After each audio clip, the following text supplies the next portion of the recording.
सोचिए, आपने 2 करोड़ की प्रॉपर्टी बेची और सरकार ने आपसे 50 लाख काट लिए। बट दुबई में ये डील करते तो आपके पूरे 2 करोड़ आपके पास होते। मैं हूँ प्रदीप, आपका real estate adviser. No sugar coating, no बकवास, सिर्फ सीधी बात। आज हम बात करेंगे उन रियल एस्टेट के टैक्स रूल्स के बारे में जो आपकी जिंदगी बदल सकती है, and how to invest smartly in Dubai real estate. चलिए शुरू करते हैं। इंडिया में सबसे बड़ा प्रॉब्लम ये है कि डेवलपर और ब्रोकर अपने इन्वेस्टर्स को पूरी डिटेल और हिडन चार्जेस बताते नहीं है। जैसे कि अगर आपने इंडिया में अंडर कंस्ट्रक्शन प्रॉपर्टी ली है, उस पे आपको 5 से 12% GST लगता है, यानी कि 25 लाख आपके ऐसे ही चले जाते हैं। इसके अलावा स्टैम्प ड्यूटी जो स्टेट टू स्टेट वेरी करता है, जो 5 से 10% है समझो, और 10 से 20 लाख आपने ऐसे ही फूक दिए। इन एडिशन आप पे करते हैं registration fee, lawyer fee and the brokerage fee. और आखिर में जब आप अपनी प्रॉपर्टी बेचते हैं तो उसके ऊपर आता है कैपिटल गेन टैक्स जो 20% विद नो इंडेक्सेशन। इसके अलावा अगर प्रॉपर्टी की वैल्यू 50 लाख से ज्यादा हुई तो आप TDS भी भरते हैं। From buying to selling property in India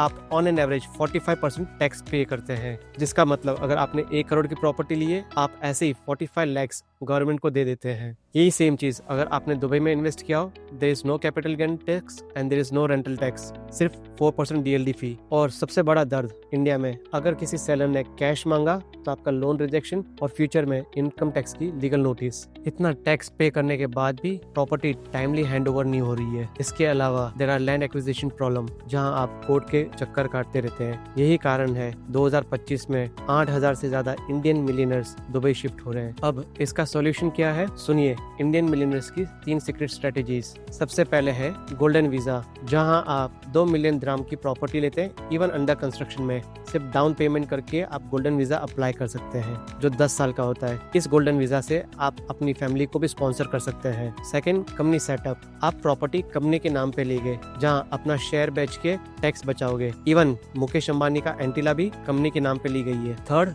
section 54 income tax का, जो ज्यादा लोग नहीं जानते। अगर आपने प्रॉपर्टी दुबई में भी बेची है और वो पैसा आप इंडिया लेके जा रहे हैं, instead of paying the capital gain tax, आप वही पैसा री इन्वेस्ट कर सकते हैं इंडिया के रेसिडेंशियल मार्केट में और रेसिडेंशियल प्रॉपर्टीज में, जो आपको पूरा 100% कैपिटल गेन टैक्स रिफंड मिलता है। दुबई में ROI कितना मिलता है? पिछले 2 सालों में दुबई की प्रॉपर्टी की प्राइस 75% जंप हुई है और रेंटल इनकम 7 to 10%, जहां आप इंडिया में आपको सिर्फ 2 से 3% मिलता है on a residential property. But रुकिए, आप दुबई में लीगली प्रॉपर्टी कैसे खरीद सकते हैं? RBI के रूल्स के अकॉर्डिंग एक इंडियन सिटीजन मैक्सिमम 2 करोड़ रुपए, यानी कि USD $250,000 हर फाइनेंशियल ईयर में ट्रांसफर कर सकता है दुबई में टू बाय अ प्रॉपर्टी। ये होता है अंडर लिबरलाइज्ड रेमिटेंस स्कीम, जिसको LRS भी बोला जाता है। अगर आप प्रॉपर्टी अपनी फैमिली मेंबर्स जैसे वाइफ, पेरेंट्स और अडल्ट चिल्ड्रन के साथ लेते हैं, रेमिटेंस करते हैं, तो इसकी लिमिट बढ़ जाती है। अगर स्टेप बाय स्टेप हेल्प चाहिए या दुबई के बेस्ट ऑप्शन चाहिए